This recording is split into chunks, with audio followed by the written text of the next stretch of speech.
ఓం నమో నారాయణాయ నమస్వాయ. మహాభారతంలో సభాపర్వంలో వచ్చేసి ఆల్రెడీ ఇక ధృతరాష్ట్రం అందరూ చెప్పేశారు. బ్యాలెన్స్ తన భార్య నుండి గాంధారి.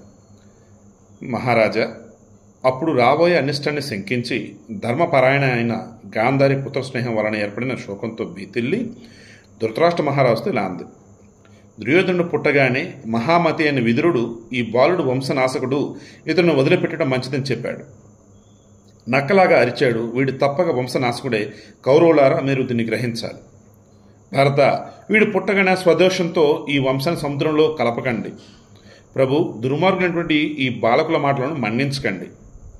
ఈ వంశ వినాశనానికి మీరు కారణం కాకండి. కట్టిన వంతెనను ఎవరైనా కులుస్తారా? ఆరిన నిప్పును ఎవరైనా రాజేస్తారా? భరతశభ, శాంతించిన కౌంతేయులను మరల రెచ్చగొట్టడం ఎందుకు? తమకంతా తెలుసు, గుర్తున్నది కూడా. ఆయన మరలా గుర్తు చేస్తున్నాను అజమేఢ అంటూ ఆయన సంబోధిస్తూ మొత్తం చెప్తాడు. రాజా, దుర్బుద్ధికి శాస్త్రం మంచి కానీ చెడు కానీ నేర్పలేదు. మందమతైన బాలుడు వృద్ధుల వలె వివేకతుడు కాలేడు.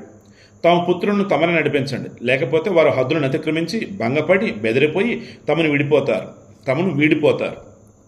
సో వాళ్ళకి చెప్పు. వాళ్ళు గనక నీ మాట కనుక విన్నారో సరే, లేదనుకోండి ఇక వంశనాశుడైన వీడిని వదిలేయండి. మహారాజా, పుత్ర స్నేహం కారణంగా తమరు చేయవలసిన పనిని చేయలేదు. దాని ఫలితమేది. ఇప్పుడు వంశమే నాశనం కావాల్సి వస్తుంది. శాంతి, ధర్మం, నీతి వీటితో కలిసిన తమ బుద్ధిని అలాగే నిలుపుకోండి. పొరపాట్లు చేయకండి. క్రౌర్యంతో సాధించిన సంపద వినాశహేతు అవుతుంది. మార్ధవంతో కూడి ప్రౌఢమతో సాధించిన లక్ష్మీపుత్ర పౌత్ర పరమరగా అంటే ఏం చెప్తున్నారంటే, మార్ధవంతో కూడి ప్రౌఢముతో సాధించిన లక్ష్మి పుత్ర పౌత్ర పరంపరగా కొనసాగుతోంది. అప్పుడు ధర్మదర్శి అయినటువంటి గాంధారితో ధృతరాష్ట్ర మహారాజు ఇలా అన్నాడు. ఈ వంశం నాశనమైనా సరే నేను దుర్యోధనుని వారించలేను. సో కొడుకులు ఎంత ఎదవలైనా కొంతమంది తల్లిదండ్రులు చేసి ఎదవపైన ఇలాగే ఉంటుంది. తండ్రో తల్లి ఎవరో ఒకరు చెప్తారు ఇది మంచిగా తినలేను. అందులో ఒకడు ఉంటాడు కదా, సస్యమేరా అన్నమాట.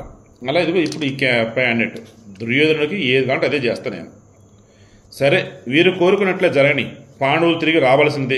నా కుమారులు ఆ పాండవులతో మరలా జోడమాడవలసిందే అన్నాడు. ఇక పాండవులు వచ్చారా, ఎవరు పిలిచారు, ఏమైంది రేపు డిస్కస్ చేద్దాం.